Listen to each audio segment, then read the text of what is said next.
অন্তোদয়া অন্ন যোজনাৰ আঁচনিত বৃহৎ অনিয়ম এটেনশ্যন যোগান মন্ত্ৰী কি চলিছে আপোনাৰ বিভাগত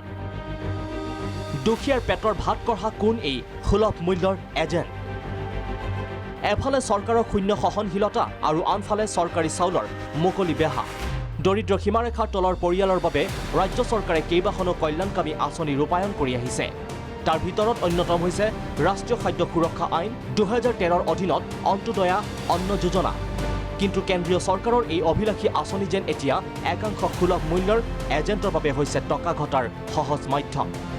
ৰাষ্ট্ৰীয় খাদ্য সুৰক্ষা আইনে যোগান ধৰা এই চাউলৰ এক বৃহৎ দুৰ্নীতি পোহৰলৈ আহিছে ভিজন প্ৰাগৰ অনুসন্ধানত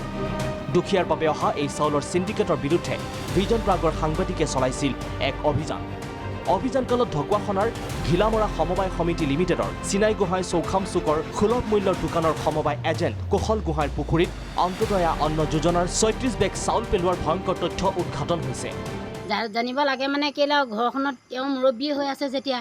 গোটেই চাউলখিনিও থৈছে এই ঘৰত হয় নহয় বাৰু সেই চাউলখিনি কেলেনো থৈছে বাপেকৰ সেইটো মানে ধৰি লওক অকণমান নিশ্চয় মাৰি পিনি সুধিব লাগিছিলে ক'ব লাগিছিলে সেইটো হয় আমিও ৰাইজেও ধৰিছিলোঁ মানে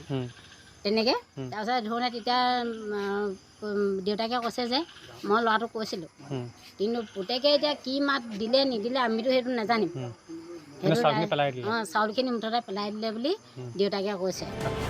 উল্লেখনীয় যে সমবায়টোৰ এজেণ্ট কুশল গোহাঁই পুত্ৰ কল্যাণ গোহাঁই দেউতাকৰ নামত চলাই আহিছিল সুলভ মূল্যৰ দোকান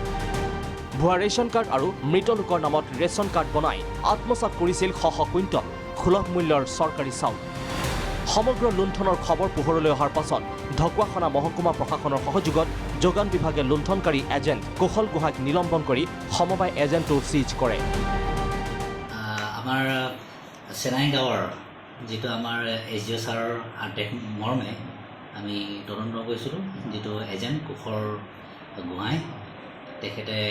বহুতো ভিডিঅ' অকণমান ভাইৰেল হৈছিলে লগতে আমি পোৱাৰ লগে লগে আমি তদন্তলৈ গৈছিলোঁ যোৱা স্পটত মানে যিখিনি পাইছোঁ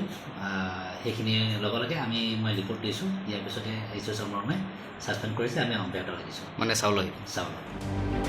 অৱশেষত দুখীয়াৰ চাউল লুটি পুতি খোৱা এজেণ্ট কুশল গোহাঁই আৰু পুত্ৰ কল্যাণ গোহাঁই ভৱিষ্যতলৈ এনে কাম নকৰোঁ বুলি ৰাইজৰ আগত ক্ষমা বিচাৰে যদিও ভুক্তভোগী ৰাইজে প্ৰশাসনক দুৰ্নীতিগ্ৰস্ত এজেণ্টগৰাকীৰ উচিত শাস্তি বিহাৰ দাবী জনায়